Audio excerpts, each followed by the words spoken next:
Welcome back to This Side 40. This is Lou. We're carpooling again. So I guess in Missouri they had another person go in to a Walmart with a gun. This guy was recording himself. Kind of thank God for that part because it made it so that people were on the alert. The manager was prepared at that Walmart. Sounded off the fire alarm. He was taken out, and there was no tragedies. Even the assailant himself, was in one whole piece. They say he has 100 rounds with him and all these crazinesses. And I'm just grateful today that we can say that no one got hurt. Even the guy got arrested in a feasible manner, and he's not hurt. Nobody's mom has to cry this morning behind it. Y'all be making extra lanes and stuff. So that I'm grateful for this morning. I thought that was a good start to all the drama we have been going through thus far this week. So I just wanted to kind of have this conversation this morning because one of my good clients yesterday was bringing this up because she watched my video from yesterday already, and she was just telling me, because I wasn't gonna post the video from me carpooling yesterday, and she was just saying that she thought it was a good idea so to keep it up. And basically, we're at a time in society where people do not value the next person's life.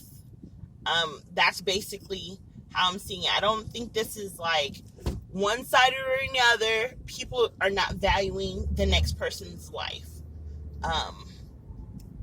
Only person who can really value somebody's life, I guess, to the fullest is your mother and your father. However, sometimes, they're just not valuing people's lives. I don't know, because someone was saying they blame it on the video games and all that. We had video games back in the day, and we wasn't doing this. So I feel like this is just kind of where society has gone.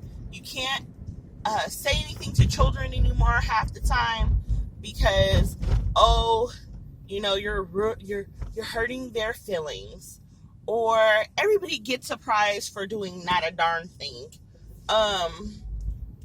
Those kinds of things. People are not being taught how to lose. It's okay to learn how to win, but you need to learn how to lose, because not every time you put in an application for a job are you going to get a job. That's just the reality of the society we live in.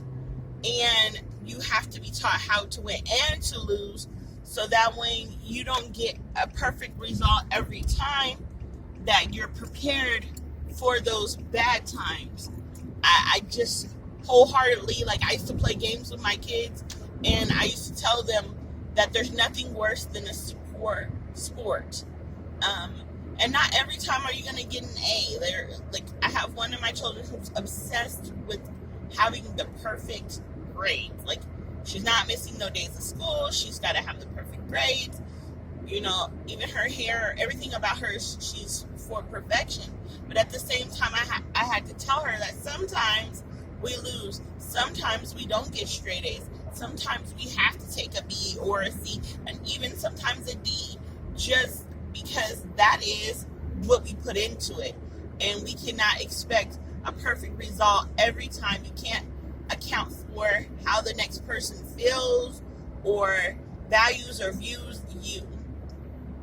So that has been a really big thing for me. Then the other thing I was looking at in the news, everybody's gone from Congress and they're waiting for this guy to call them back. If it's such a big deal to them, why don't they just show up and sit there and wait for him? People used to do sit-ins and quiet protests. If you guys are truly all in on it, why not just show up at Congress yourselves? I know this is supposed to be your time off with your family, but go back in and sit down and wait for Mitch McConnell to show up. Don't wait for him to call you. You go sit and wait on him to show up and say, hey, we're all here waiting on you. so that we can get something done. I hear a lot of people saying, oh, he has to call us. No, because I've heard both sides, different senators, different congressmen from both sides saying that they would go back. So why don't you guys go back on your own and then allow him to come? That way you guys have it all written out. You've already hashed it out. And all he has to do is yay or nay. With enough votes, you don't even need him. I mean, come on now.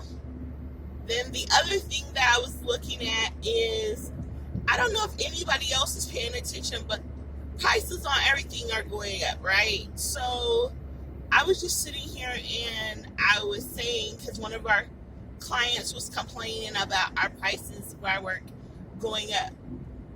Where do you think they're going to get the money to pay people more with minimum wage? I mean, like, realistically speaking, I'm blessed that I work for a company that pays us a guaranteed hourly. Like, if I do more than I'm supposed to, I'll get paid more. But if I just do bare minimum, then I still have a paycheck to look forward to. There are hairstylists who go into their salons and they only make the money off that one client's head. And so that's it. You know, like, if they don't got enough walk-in or enough traffic being driven towards them, it's just a hard situation. I was looking at, like, the grocery stores. I work by a grocery store, and the grocery store closest to me, they're remodeling. They've got new employees. They're doing a lot for themselves. But that money had to be earned before just given. And yes, a lot of companies trying to get out of having to give medical did cut people's hours back just so that they didn't have to give medical. And I feel like that was unfair. I don't feel like people really understood what it was going to be, saying that companies had to give medical to people who are full-time, because there are a lot of people who opt out because they can't afford it. Like, their paycheck is just barely enough to pay their bills.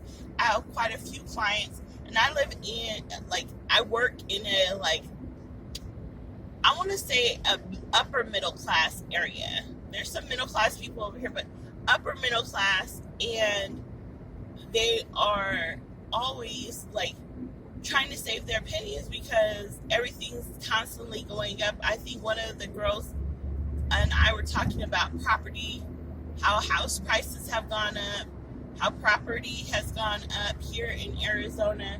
You used to get like a 2-acre lot for, like, maybe say $35,000, $4,500. Now they're looking at $55,000, $65,000, and it's nothing out there. There's not even water out there. So yeah, it's just, things are changing. I just feel like everybody wants to blame the next guy or the next girl or them not being able to on something. And when did they stop teaching people how to lose? I remember we used to do spelling bees at school, and math, like, I remember they used to do this thing where they do hot math. That's what our teacher used to call it. And he would do, like, multiplication facts, and you had to, like, rattle them off the top of your head, and he would point at the next person, and he would be like, 6 times, and then he would do all the times table with 6. So if you were paying attention, you could add 6 more in your head and you would be okay. But if you weren't paying attention, then, you know, you would be binged, and that would be it. But it's just way different. It's just different. It's like the kids can't just handle being told no. And I'm not per se blaming one parent or kind of parenting style or another, because I know my sister was saying that you have to find out what kind of kid you got before you try to be a parent to them. Because some kids are self-starters. Like, I have 2 who are just very much so self-starters. There's nothing I have to really do for those 2. They find jobs, they do the stuff they have to do. Then I have 2 that you have to motivate and kind of coax. And when you're motivating, it has to be a different kind of motivation. Like, they can't just go in and fill out an application. They have to feel like they know somebody there and everything to get a job. And like I said, my self-starters, they're just like, oh, I'll fill out 1,000,000 applications, and whenever I get that, we get a call back, I'll interview for all of them, make sure I look nice and neat. I have 3 girls and a son, and my girls are so like, Mom, do my hair. Mom, make sure my hair's right. Mom, fix it. My son's like, I don't really want a haircut. And I'm always on him, like, if you're trying to get a job, you have to present a certain type of way. But I just wanted to kind of like give us another little ride together. If you have a topic that you would like me to talk about, leave it in the comment bar below. I'm truly enjoying these carpool rides with you guys. I'll talk to you next time.